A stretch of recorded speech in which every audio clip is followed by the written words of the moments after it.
Day, it's TJR here, Terrence Joseph Reardon, host of TJR's Classic Rock Corner. How's it going, people? And welcome to yet another live stream to promote the show, which I have a new episode coming. It was supposed to be today, but I was a little too tired. But it'll be up late tonight, early tomorrow morning. It'll be Dire Straits Brothers in Arms for its 40th anniversary. And yeah, I got the 3 CD set as an import from Amazon UK because I don't want to wait for the US release in that album. The live recording from San Antonio, amazing. And you'll hear me gush over that album. And as the title tells you, yeah, what's going on. And on top of that, I got something in the mail today, which, if you're a Queen fan and a Van Halen fan, you're going to dig this. Brian May and Friends Starfleet Project, 2 CD, 1 LP, 1 single booklet box set. Yeah, this is the project with Brian May and his friends Alan Gratzer of REO Speedwagon, Fred Mandel, who was a session player and he played with Queen on the Hot Space Tour, Supertramp on the Famous Last Words Tour, Queen on the Hot Space Tour, I think, and Alice Cooper and Peace to You and Also With You, and a few other people. Too long to name, like Elton John, for instance, Fred Mandel played with as well. The late Phil Chen, who played with the likes of Rod Stewart and Jeff Beck, may he lay in peace. And of course, as the title tells you, the late, great Eddie Van Halen, King Edward. Yeah, and this album here, this is the remixed version of Starfleet Project. I have the original mix coming in on cassette so I can transfer that to CD, transfer it to my listening device because I don't want to stream. I don't like streaming because to me streaming sounds like someone took their radio to the top of the Empire State Building and dropped it down the mail chute to hell. So it sounds like that's what the original. That's what the streaming. Mandingo, Fandango, whatever. Your best skills. Well, you're a bot. You're gonzo. I'm talking rock and roll here, not AI crap. If you're AI, scram. So I was saying, Van Halen versus Van Gina. I mean, Sammy Hagar era Van Halen. Excuse me. Sue me. But yeah, Van Halen. How you doing, Northman? Long live rock and roll. And no, this is not satanic. This is the Maloik, which wards off evil. Wards off evil. Dio's grandmother did that. And then you can also give evil if you do it like this. You can give evil or keep evil away doing that. These fundamentalist morons, oh, that's the sign of the devil. No, it's the heavy metal sign, and it's the Maloik. It means ward off evil or give evil back. Some people are just plain old stupid. Peace, bro. Anyway, Van Halen, the original lineup. A lineup that kicked ass and took names. I said hello, Frank. I hope you're not deaf, and I hope you're not AI either. I already said hello. Sheesh. Just I can read your comments below. Hey, Juju, are you real? If so, hello. No, Malachi, god damn it, you shut up. If you bother to take your head out of your ass, out you go, bitch. Sorry, I apologize. It's just I don't like AI people pissing me off, so I'm trying to promote my show here, podcast, which is a classic rock podcast, and trying to talk about Van Halen and other bands, and people like to start shit. Anyway, Van Halen versus Van Gina. Oh my god, I sound like my old podcast, Rock Metal Combat. They hate my guts, but that's neither here nor there. The bottom line is Van Halen. When it was the original six, Diamond Dave, Eddie and Alex, and Mikey, they were untouchable. One of the greatest bands in the history of mankind. And those first six albums are perfection. As a matter of fact, I have episodes on the first album, Women and Children First and Fair Warning, which was done as one episode in my vault that was an old Terrence Reardon and Friends episode, but I have to go back in and re-edit them and re-record portions of it because I don't like hearing myself saying too many profanities. And the fact that now my show is ranked number 6 in the world as far as classic albums podcasts go, I finally succeeded And at least my show is ranked in the classic rock vernacular. Other people like rock metal, my old show, Rock Metal Combat, aren't even ranked. Surprise, surprise, surprise. I think it's because their show is now kind of, the formula's worn off, and the fact they're older and older. And then Freeform Rock, which featured my other colleague, my former colleague. His name is Mark Alden Taylor. Great show. That show, sadly, isn't really setting the world on fire either, where at least I'm doing these live feeds to help promote the show, and I do it because I'm very happy. Hello to everybody. How's it going? Black Oak, Arkansas. Yeah, a band that should have been big. And here's a little factoid about Black Oak, Arkansas. Jim Dandy was a big influence on Diamond David Lee Roth, except Diamond Dave could shriek like have that whistle, that train whistle shriek of his. And Diamond Dave could sing in a baritone, and Michael Anthony could sing and scream like a bird. And Eddie Van Halen's guitar, like, and Alex Van Halen's thunder and drumming. Man, oh man, oh man. You can put on any Van Halen album from 1978 to 84, and those two songs from the 96 best of, and you have quality material. And yeah, the 96 best of, which was predominantly Roth material, was the only album with Roth on it technically to go to number one on Billboard. So there, Roth had a number one album with Van Halen, albeit a compilation with two new songs with Roth, the original lineup recording together for the last time, as it turned out to be. Still, number one, you can't complain. And that had 10 Roth era tracks, and, well, counting the new tracks, it was 10 era Roth and 7 Hagar. So the Roth era outratioed the Hagar era. Interesting. Oh my goodness. And Puff Daddy sucks balls. I hate that bastard. In Running Man, I am not a scammer. I am a real podcaster. And if you don't like it, to quote Cody Rhodes, go fuck yourself. Sorry, folks. I just don't like these trolls trying to pick a fight with me. Benson, it's Roth for the win. I really like Roth's voice a lot, and I think Van Halen with him had some good underrated tunes. Songs I put in their top 10. I'm saying hello to people, but your people are, you caused me to get all distracted. The studio you put us in kind of smells like farts. Mr. F, you're a diva ass bitch. You're gone. Now go fuck yourself. Sorry. I don't mean to swear like that, folks, but I just don't like people leaving asinine things to get, trolls who live under the bridge complain about the three Billy Goats gruff trying to piss me off. How's it going there, eh? Paul Brady. Oh my goodness. Hale. Can you pronounce my name? JRXQV06. Beecher Meat. Who in the blue hell is Beecher Meat? Black Oak, Arkansas. There's a Muhammad Scram. I hate Nazis. They make me sick. In fact, I did a report on Hitler and I ridiculed and mocked the bastard back in 8th grade. That was 30 some odd years ago. Happy birthday, Jurgen. Thank you very much. Gray Lasowski. You're a bot. Your ass is out of here.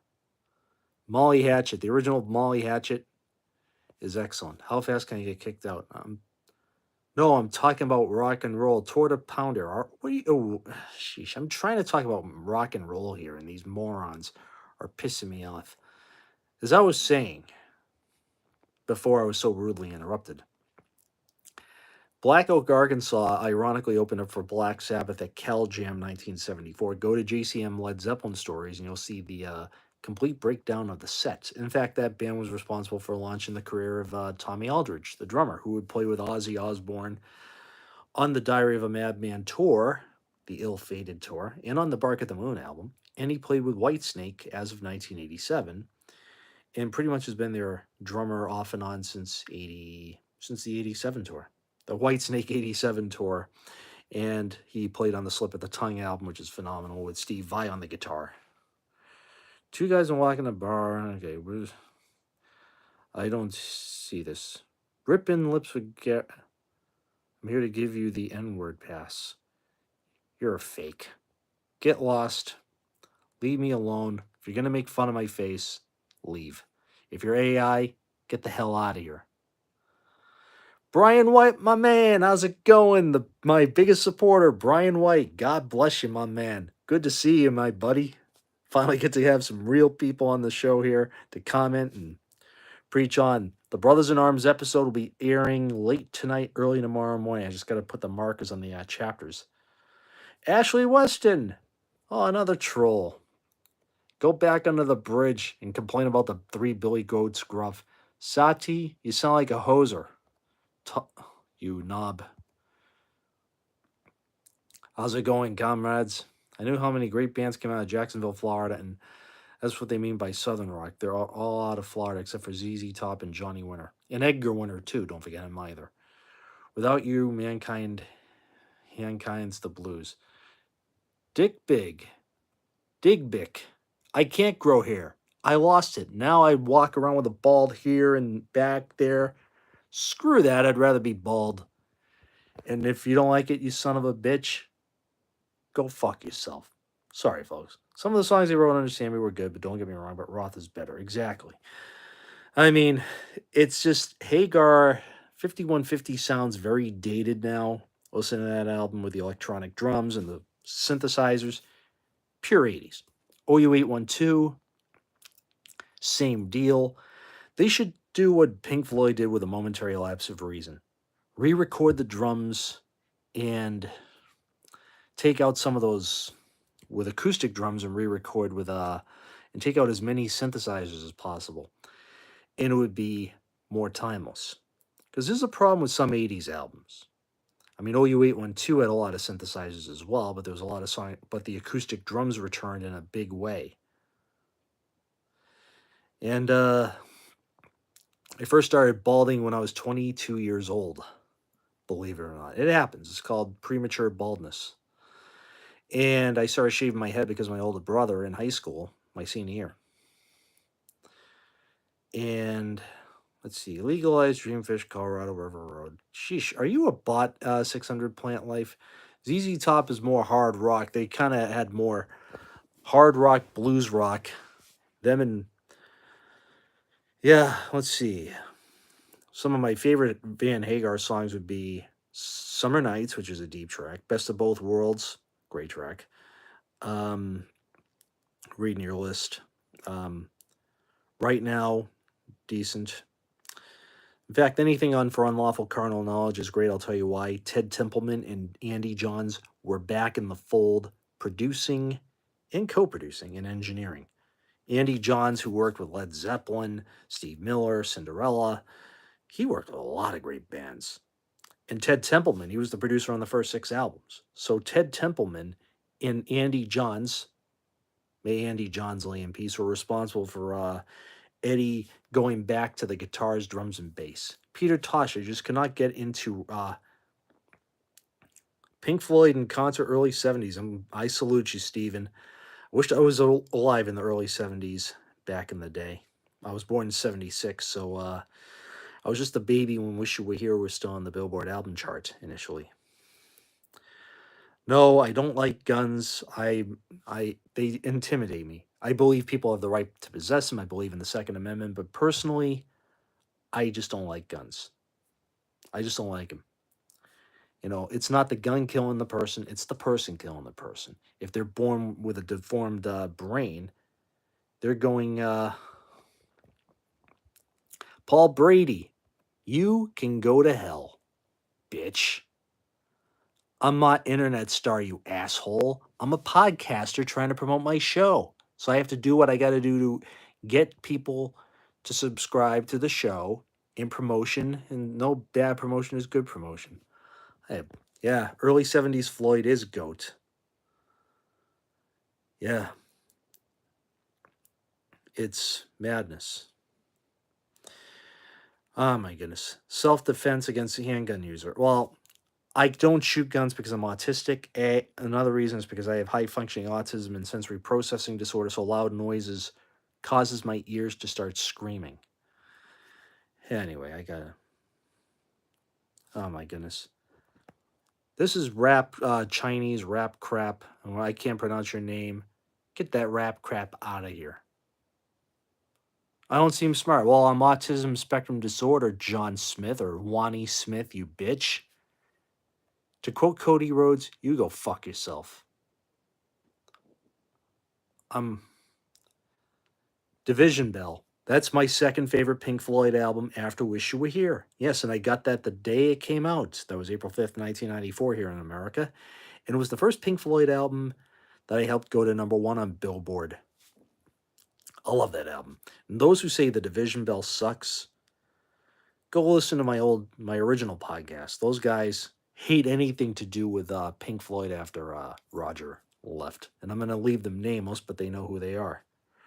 Why all the trolls? It's because they're living under a bridge, complaining about the three Billy Goats gruff because their lives suck. High Hopes, best song.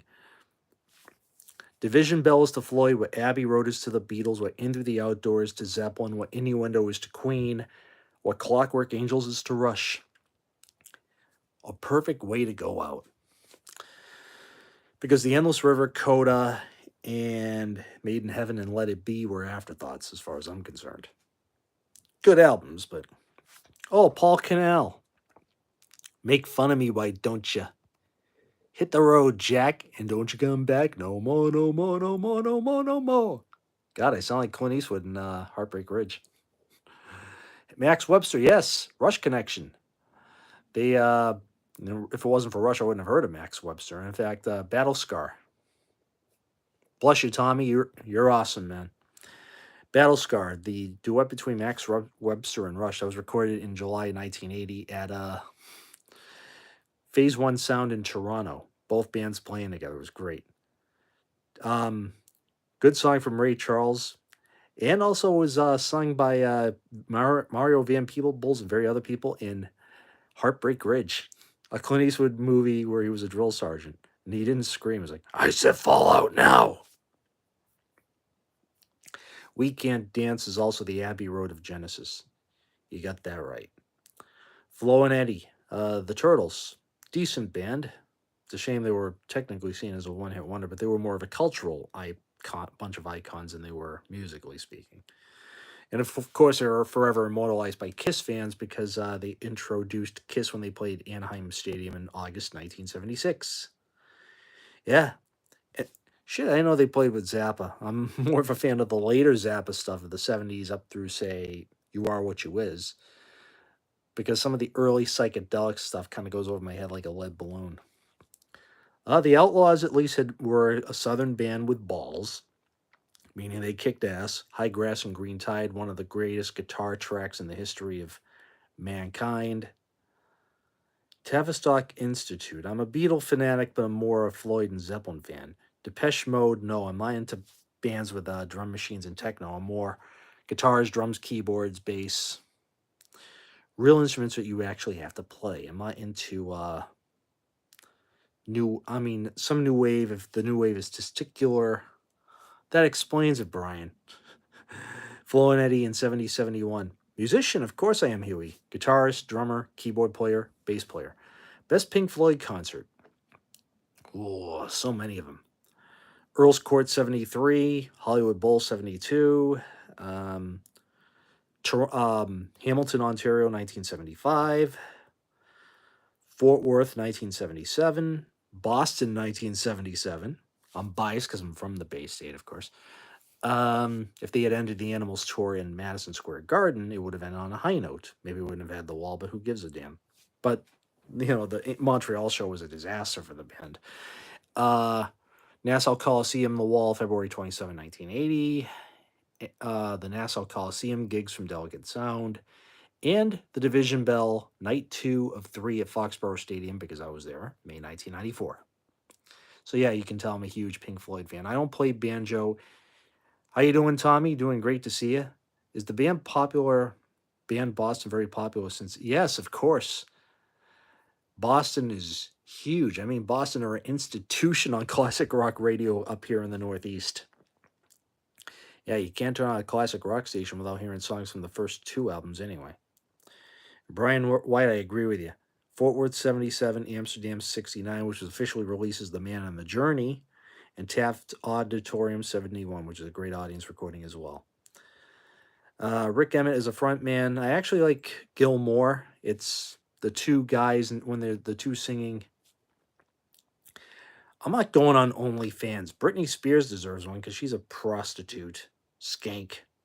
Sheesh. OnlyFans is for people who are into making money because their careers are on the toilet. You're gonzo dudes. I apologize, folks. A tree grower and Negro. If you're, yeah, funny. That's it's kind of a racist joke. 30-minute version of Embryo. Sheesh, I better play that one. In case I prepare for my Pink Floyd 1969 year in review podcast. Hard to believe that album is over 55 years old and it was recorded during the Omaguma sessions. Last ever Fat Old Son in Cymbeline. Last ever Fat Old Son until Gilmore resurrected it for his 2002 2001 concerts, and of course it's been a staple in every solo tour of his in 2006. No, I've never been to Woodstock, Bethel Woods, New York. Overrated 70s or 80s band. This will piss off a few people. Motley Spew is one of them. Who else is overrated? Rat is another one. Bon Phony, as Kurt Cobain called him, the talentless piece of shit. God bless Cobain. And yeah, let's see who else. 70s bands that are overrated. Oh boy, the Grateful Dead. To quote Ted Nugent, who sucked after 1978, if the Grateful Dead knew how to tune their instruments, they would have been a great band. And as Dennis DeYoung of Styx, God bless him, said it best, what does a Grateful Dead fan say when they sober up? This band sucks.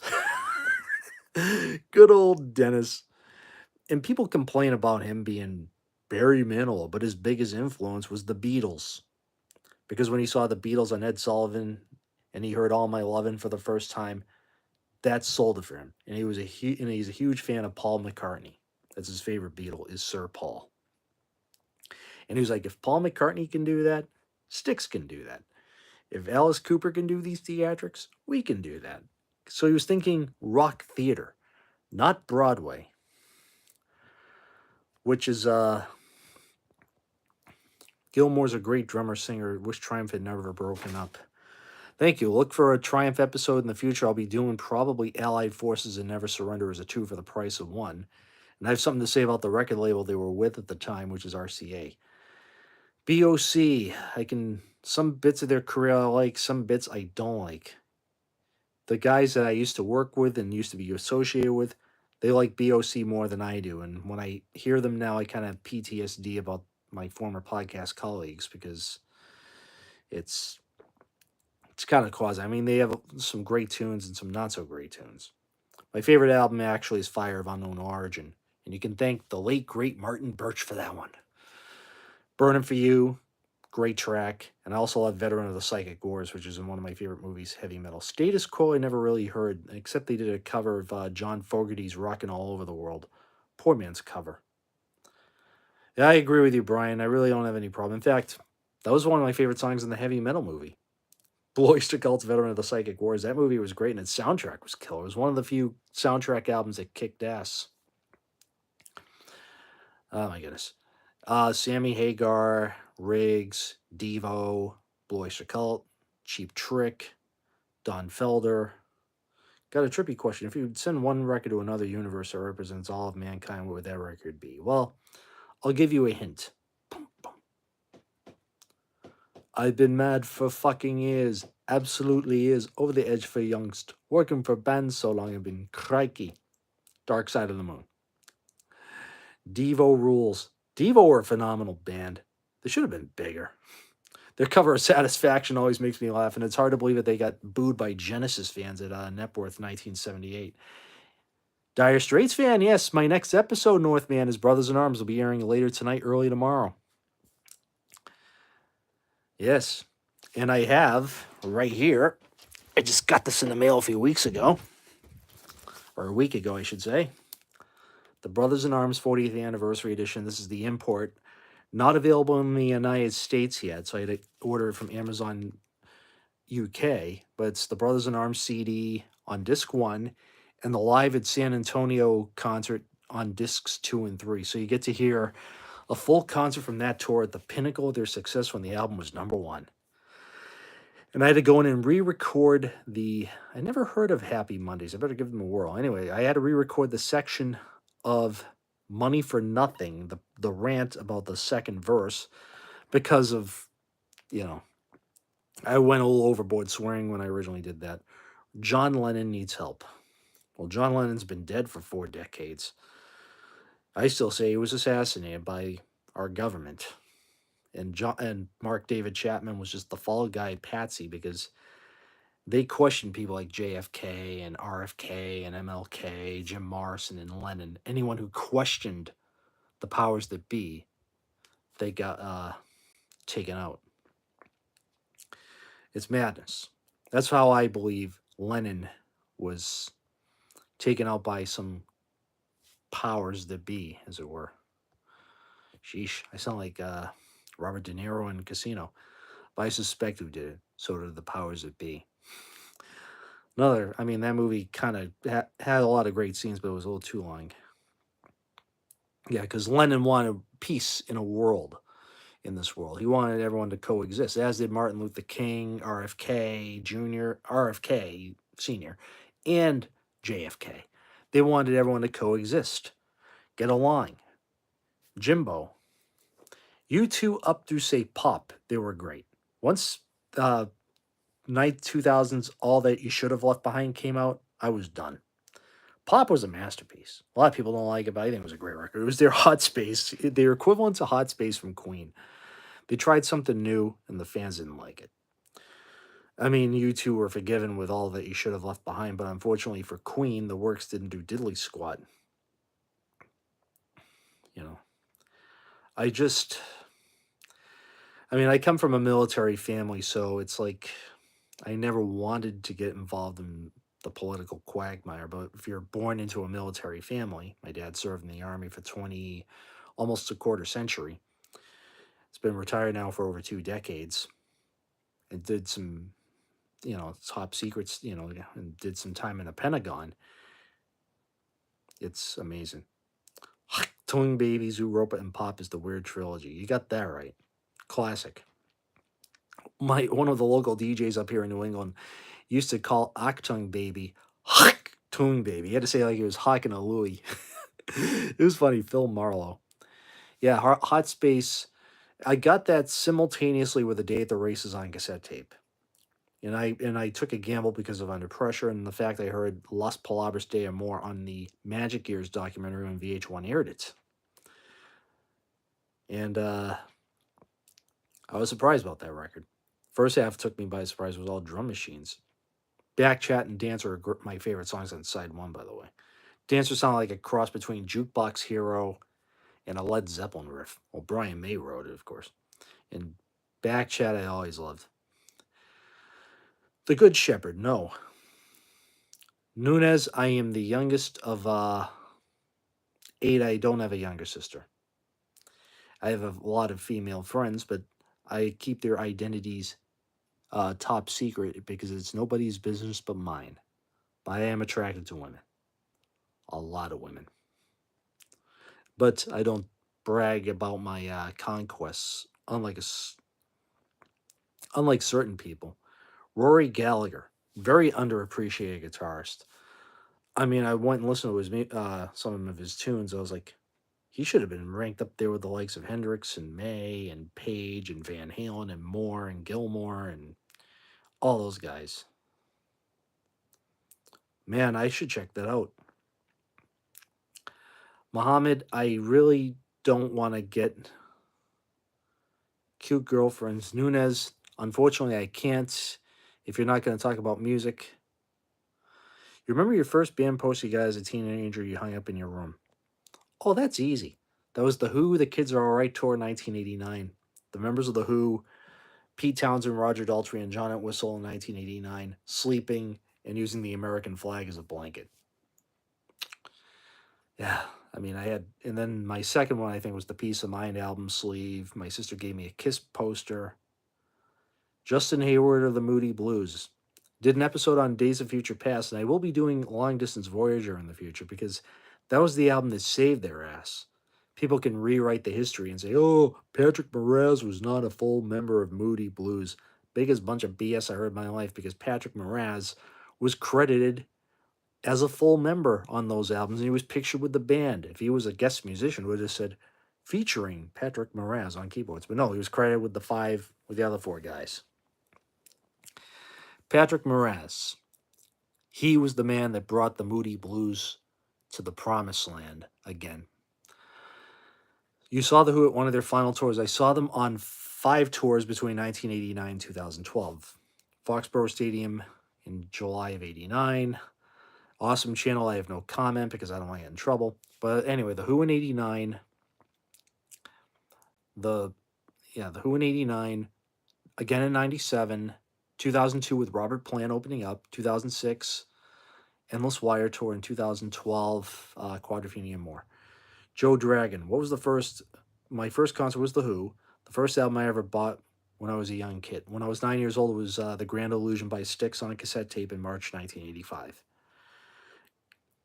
Oasis fan. Poor man's Beatles. I'd rather listen to the real Beatles than a bunch of poor imitating facsimiles. You saw The Who at C&E. That must have been the It's Hard tour, correct? 1982, if I'm not mistaken? Yeah. Let's see. Long Distance Voyager was your first Moody's LP. That was my second, actually. And it got me through when my mom passed in 2007, so I'm very grateful. Because when I first heard the album, about 2 weeks before my mom passed, and I went into it via The Voice in Gemini Dream, but then I heard Talking Out of Turn, In My World, Meanwhile, and then the Sweet sung by Ray Thomas that ends the album. Amazing. Oops, almost hit the wrong button. Yeah, the Painted Smile Suite at the end of the album, sung by Ray Thomas in that baritone voice of his. That's another reason why I think the Moody Blues were a phenomenal band. Could have been a little later. Might have been 1989 they played C&E. Because I don't think Sky Dome opened to what, 1990, 91-ish? But The Who did play C&E in either of 80 or 82. Because It's Hard would have been... Maple Leaf Gardens was where the It's Hard tour closed, I just remember. So it had to have been... might have been the 89 tour. The Kids Are Alright 25th anniversary tour. When the 90s hit, did you get on the whole grunge days? Well, at the time, Nirvana was a slow build to acceptance in my neck of the woods. Because in my high school, it was still the hair bands. I mean, I was more into Queensryche, Megadeth, Metallica, Anthrax, the more heavier bands. Plus the fact I was upgrading my Pink Floyd and Rush collections from cassette to CD. So I was distracted by all that. And the Queen catalog had just been reissued, so I was buying every Queen album. And Queensryche, going from cassette to CD, yes. And then eventually and at first I was like indifferent to Nirvana. I really didn't care about them. But then one of my friends, Steve Hooper, who was one of my best friends, always has been a best friend, always stuck up for me when assholes picked on me. He said to me, he goes, hey, Terrence, I know you don't like them, but give this album a try. I said, okay, for you, I'll do it. So he lends me In Utero. And when I first heard Serve the Servants, my jaw dropped. I was like, holy shit. Well, Huey, I'm 49 years old. I was born in 1976. So technically speaking, I'm what you call microgeneration XY. Those born between 76 and 82 didn't really quite fit in with X and not really quite fit in with Y, sort of caught in the crossfires between the two. So I really didn't subscribe to some of the grunge things. Pearl Jam I just couldn't get into. STP were a wannabe Pearl Jam. It's a shame that the lead singer sadly died like most Gen X singers did, either OD or suicide or whatever. If they had gone to rehab and found Christ or something, they could probably still be with us. Chris Cornell had Christ in his life, but unfortunately his inner demons, aka mental illness, sort of manifested itself and caused him to take his own life. In fact, what I liked about Chris Cornell was that he was a great singer. You know, Bad Motorfinger was the first thing from Soundgarden I heard, and they were phenomenal. What music do I listen to the most? Classic rock, prog rock, metal, traditional metal. I don't like when it comes to the death metal bands. Musically, it's great, but the singing, it's like, "C is for cookie, that's good enough for me." The best non-commercial band, that's easy, King Crimson. And Roxy Music really didn't have much success in the United States either. Van Gina, Tommy. That's a code name for that's what my former podcast calls Sammy Hagar era Van Halen. That was their code for it. And that's something that rubbed off on me when I was with those guys, which is I'll give the code name RMCP. Yes, death metal. C's for cookie. That's good enough for me. When I was on CRIB, Carlson Reardon and his Barnes podcast, we were doing a Napalm Death album. I'm like, this music's great, but I just can't get behind the Cookie Monster guy singing. And he's like, it's not the Cookie Monster, it's a Death Growl. I go, Death Growl, Cookie Monster, sounds like the same damn thing. Cookie! Shit, I'm out of cookies. I need a cookie! That's how I'm picturing how they're recording their lead vocal tracks, by the way. Gilmore or Waters? Well, for me, I'm Gilmore and Wright. My opinion of Roth. Oh, Roth was the voice of Van Halen, the greatest. I don't care what he's growling about. I don't want to hear it. Exactly. I mean, Metallica, at least James Hetfield sings, his singing voice got better. And Megadeth, those first 7 albums were incredible. Everything up to Cryptic Writings, they did no wrong. Risk was where they jumped the shark, in my opinion. When I heard Rust in Peace, let's see, classic rock for the win. You got that right. Dixie Enormous. Goose, are you a fraud? If so, get the hell out of here. Oh my God. I apologize. It's just like, yeah, as I was saying, Megadeth. When I first heard Rust in Peace, just strange way of singing. Tool always did it for me. Oh my goodness. Goose Melons. To quote Vince McMahon, you're fired. Sorry. Thank you very much. Rock and roll has been my life, and you can thank my late mother, may she lay in peace, and my eldest sister, who would have been 58 tomorrow, may she too lay in peace. And my siblings all had, different forms of music, but my mom and my oldest sister got me into rock and roll early on in life, so it happened. Oh my goodness. Do I have water? What do you call this? This is what I drink, folks. Brisk lemonade, half and half iced tea. Get some water. Well, I can't do it too loud because my father is upstairs. He's elderly. I don't want to startle him. I remember you, Tommy, from last night. How's it going, eh? I'm glad you're back on the show, my friend. Excuse me. But applause for trying. Well, and yeah, too new age for my blood. Let's see. How do you feel about this generation borrowing heavily from the 80s and 90s culture, style, and musically? I guess you could say we were lost. But then, the 90s, when I was I was a teenager through just about the whole 90s decade. Because I turned 24 days into 1989. So my birthday is January 24th. So I really didn't get to experience the 80s as a teenager. Yep, Stones, ZZ Top, amazing. The brisk Eminem ad. Rush is the best band ever. In fact, my second favorite band after Pink Floyd is Rush. And I saw Rush not once, but 5 times. Counterparts Tour went to that gig with a sore throat, actually tonsillitis and strep throat. Had to go to the hospital the next day. And then saw them again on the Test for Echo tours at the show where they recorded 2112 and Leave That Thing Alone for different stages. I saw them again 5 years later on the Vapor Trails tour, then again 2 years later on the R30 tour, which was probably my favorite tour I saw them. And Snakes and Arrows 2007. Unfortunately, I had to leave early because of a violent thunderstorm in typical Florida thunderstorm typhoon shit. I was pissed, but I had to watch the Snakes and Arrows concert film to see what I missed.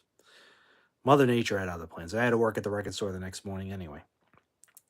Do I think Ted Nugent should be in the Rock and Roll Hall of Fame? Absolutely.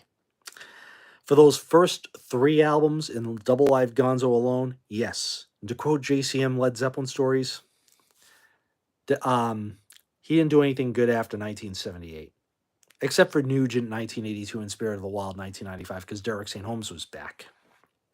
Big Erm, Def Leppard. Phenomenal. In fact, I'm doing an episode on Pyromania right now. I have to I'm doing my research, and since I got two deluxe editions at my disposal, I'm playing both of them for the outtakes and the live performance, and then also using the bootleg of the LA Forum show, which was in full, to dissect everything to do with that album. And yeah, excuse me, I don't need Wikipedia, as Michael Borland of the Bottom Line calls it, because I got booklets in the studio with Redbeard, Rockline, you name it, I have it. Joe Dragon, Billy Joel fan. Anything from Turnstiles to the Nylon Curtain, masterpiece. Appreciate that. And the Nylon Curtain's my favorite Billy Joel album because it has the Beatles vibe. Yeah, yeah, it's the Beatles.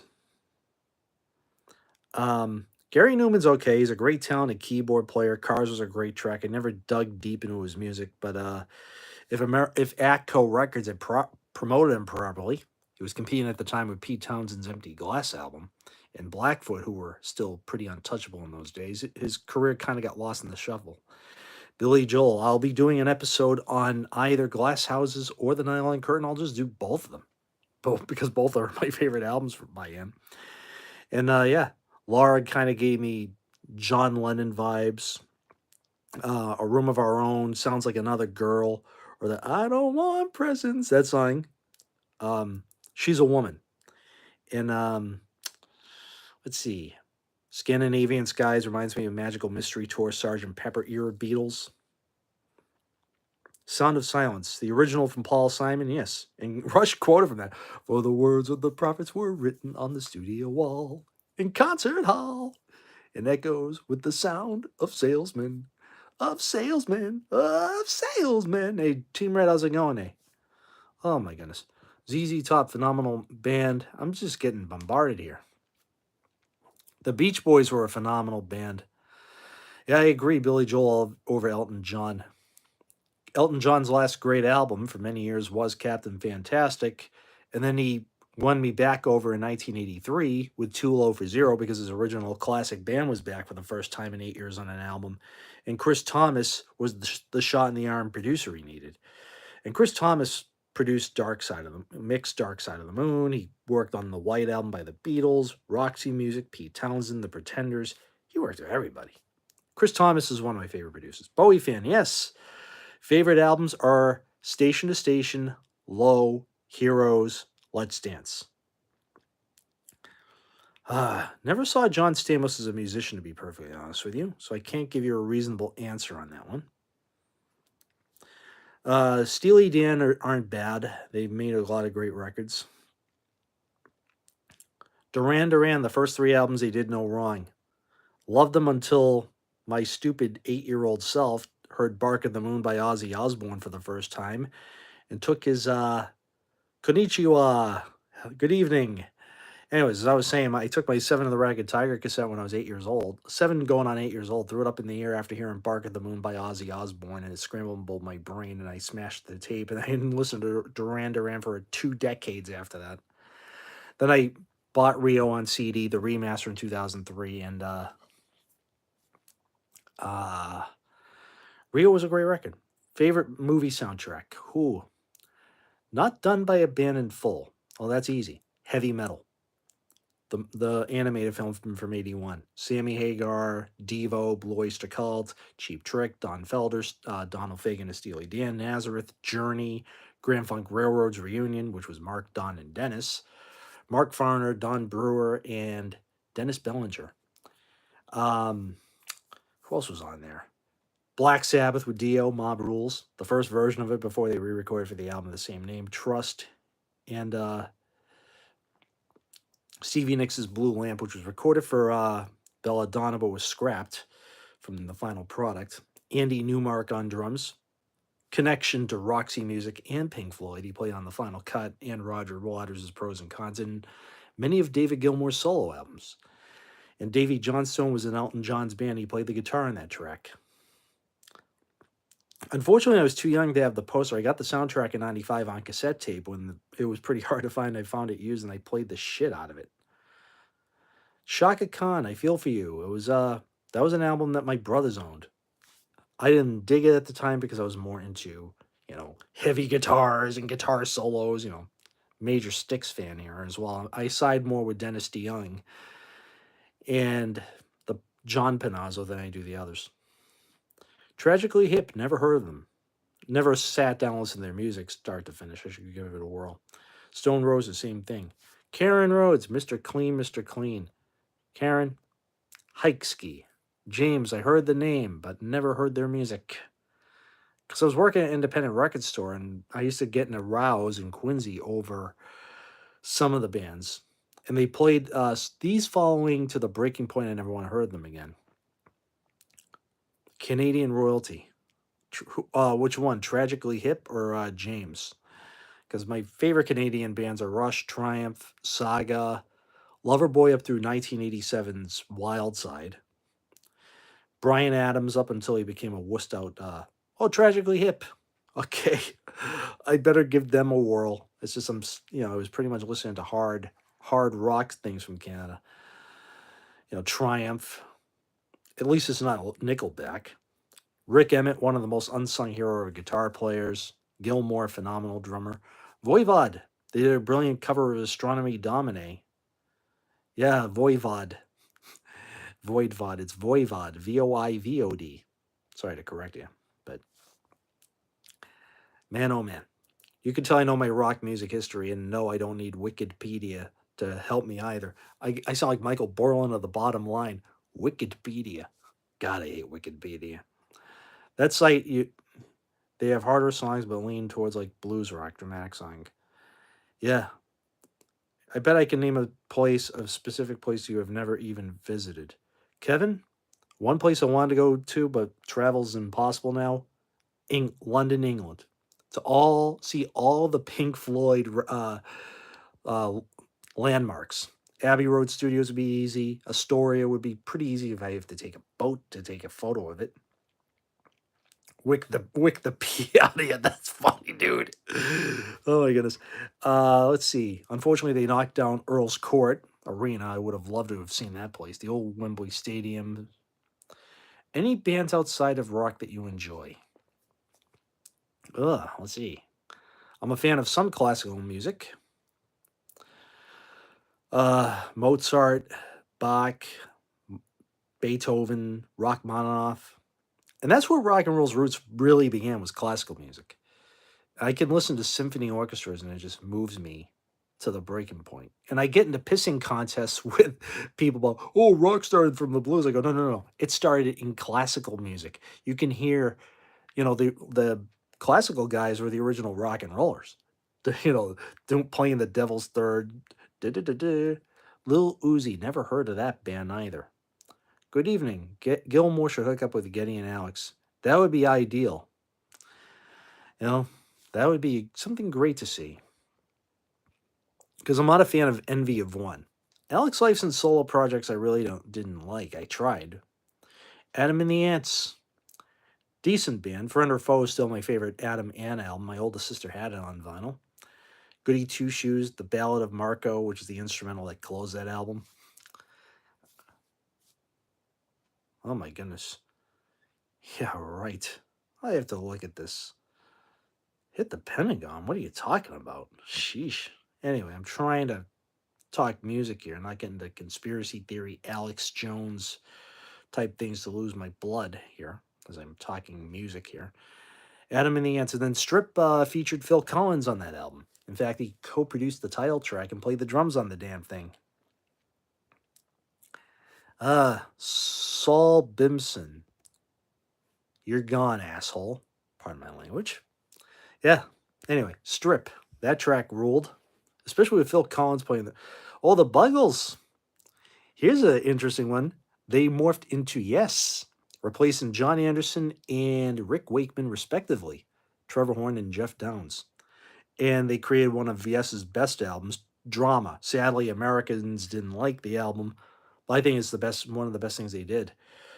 And they adapted to the 80s and kind of paved the way for the 90125 thing. And of course, without the Buggles, Asia wouldn't have been formed either because Jeff Downs, after he joined Yes, teamed up with Steve Howe and they formed Asia with John Wetton and Carl Palmer of Emerson, Lake and Palmer. And yeah, I have an episode on Asia's debut that I have to re-air. I have to re-record a few portions because of profane profane usage, A, and B, I have to remove the intro and re-record a new outro and bring things up to speed. Thank goodness I did not throw away any of the episodes. You can have a egoist. You can have a friend out of me. Yes, subscribe to my channel and look out for new podcast episodes because podcasts is what I love to do. Cheating on you, Brian. You still there, my man? Brian White, still there? Hope I didn't block Brian. Did I or didn't I? Brian, don't leave me. Brian, don't leave me. Brian, don't leave me. Brian, don't leave me. Brian, I hope you're still there. Brian White, you still there, my friend? Old Spooky Witcher, Lucifer's Friend. I have to invest in those bands. That's just like, it took me a while to get into Gary Wright, of all people. I mean, it wasn't because of his death, but you can thank a show called In the Studio with Redbeard, because if it wasn't for the bearded one, I wouldn't have gotten half of these albums. I wouldn't have gotten into Supertramp. He did Crime of the Century as an episode. Roger Hodgson was interviewed, and he played 6 of the 8 tracks in the album. I was like, okay, Supertramp's a great band. Kate Bush, well, I got to, not for David Gilmour, we wouldn't have a Kate Bush. He discovered her and helped her get her recording deal and get her a deal with EMI and Famous. I have respect for her and great songwriter, but sometimes her singing can be a tad over the top. I actually like Pat Benatar's version of Wuthering Heights a little better. And much appreciative of that egoist. And let's see. The Pretenders, going back to earlier question about the Pretenders, I saw them twice. Once opening for the Stones in 2002 on the Licks Tour, the second show of the tour at Gillette Stadium, and again in 2006 opening for The Who on the Endless Wire Tour in Florida when I lived in that state. Too hot and too muggy for my liking, A. And B, not many rock and roll concerts come my way down there. May peace upon of you, yes. Yeah. Know your music fascinating, mate. Thanks a lot, man. Appreciate that. And I do my homework when it comes to rock music history. Sometimes listening to radio interviews, you kind of learn a lot from the artists themselves about the creative process that went into their albums. I mean, the Pretenders, when I heard the episode on Learning to Crawl, my respect for Chrissy Hine went up tenfold, and I actually wound up buying the first 3 albums. And those first 3 albums are vital to any rock music fan's collection. And I agree with Redbeard about Chrissy Hine, the punk rock mother queen, because Debbie Harry was too fashionable, and he thought Kate Bush was too weird. I kind of have to agree with him in a way. Chicago or early moody blues? Ricky Alvarez asks me. Well, if I'm forced to pick up, yeah, Chrissy Hinde is the chick. She's the one. Probably one of my favorite female singers of all time because I'd rather hear a contralto than a soprano, because hearing soprano singers drive you completely bonkers. Sometimes when women sing like they're in an opera, you're like, shut the hell up. Anyway. Simple Minds, Once Upon a Time, one of the best albums ever of the 80s decade. Alive and Kickin', All the Things She Said. The rhythm section of Mel Gaynor and John Giblin kicked ass on that record, made John Giblin lay in peace. Chicago Early Moody Blues, well, Chicago up through Chicago Hot Streets was great. Then the 16 was decent because Toto helped out on that one. 17 had its moments as well, especially Stay the Night with Jeff Porcaro on drums. And the guitar solo, I think it was either Michael Landau or Chris Pinnick. But Jeff Porcaro playing the drums on Stay the Night. And that video with that awesome hot rod that the lady was driving. That awesome Oldsmobile, 1968 Oldsmobile she was driving. Man, oh man. And early Moody Blues, some of it's too psychedelic, but Days of Future Past is a masterpiece. Um, In Search of the Lost Chord was great. Question of Balance is phenomenal. Most of their albums are phenomenal. Some of the lyrics at times are a little too trippy, but most of the members of the band were into that Timothy Leary thing, except for John Lodge, the bass player, who, like me, happens to be a Christian. And John Lodge is like, okay, guys, you do your Timothy Leary thing. I'm going to go off and pray to my Lord Jesus Christ. Jesus Christ, me Lord, make sure I don't fall into that trap of the psychedelia thing. My son, you are blessed. That's a conversation. Oops. Sorry about that. Oh, my goodness. Nobody. What kind of thing? Who's Megamind? I never heard of such a band. Boy, oh boy. Hope I haven't blocked Brian White. Let me see here. Let me see. Brian White, you still there in Burrow? I have to go through back here.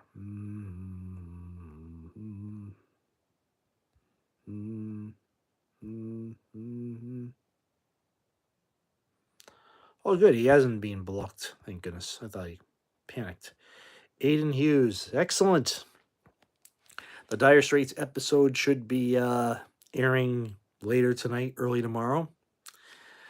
Whichever comes first. Hello to your grandmother, Atom. Atom Heart Mother. Pink Floyd album from 1970. Masterpiece, excuse me. Good day, System Gang from the land down under, where women flow and men plunder. Can't you hear the thunder? You better run, you better take cover. Men at Work. That's from Business as Usual. Masterpiece of an album. And I cannot read Russian. If you could translate that to English, I'd really appreciate that because I cannot read. Badfinger, they were a great band. It's a shame that band was plagued with suicide and other deaths. And the only original member still alive is the bass player Ron Griffiths, who played pretty much on their first album, which was Magic Christian Music, and was on the single Come and Get It, but left the band because of conflicts with I shouldn't speak ill of the dead, Tommy Evans, and mostly Tommy Evans, because Ron Griffiths was the original bass player, and he's the last man standing of any of the members of the band that had played on any of their albums. And Stan Pauly is the worst example of a rock music manager. If they had said a Peter Grant type manager, or Steve O'Rourke, or Bill Kerbishley, they would have been untouchable. Queen, easy, top 10 favorite band of mine. My favorite Queen album, I got quite a few of them. Night at the Opera, Jazz, News of the World, The Game, Sheer Heart Attack, Day of the Races. Hendrix or Santana? The first three Hendrix albums were incredible. Santana made a lot of great records. Amigos is an underrated comeback. Caravanserai is a great album. Z-Bop is phenomenal. Shango's a great record. Good Evening. The Miracle. Best album they did since The Game, in my opinion. It was their comeback in America. Who in the heck are you, Ajik J? If you're some bot, scram. D. Warren, how do you do? I already said hello. If you're a real person, we're talking music here. It's just there's a lot of shit heaps who want to troll and pick a fight with me. Innuendo. That was their comeback album here in the States. Hollywood Records did something that Capitol failed to do. They put out Headlining as the first single to rock radio, played the piss out of it. Then the title track, they played the piss out of that one as well. The album went gold. And then all of a sudden, Freddie Mercury got sick and was sick, but couldn't do any more promotional thing. And EJ, you're out of here. You're gone. Bye-bye. Days of Our Lives, great track. In the Shadow of God, you're an AI bot, you're a scammer. Hit the bricks.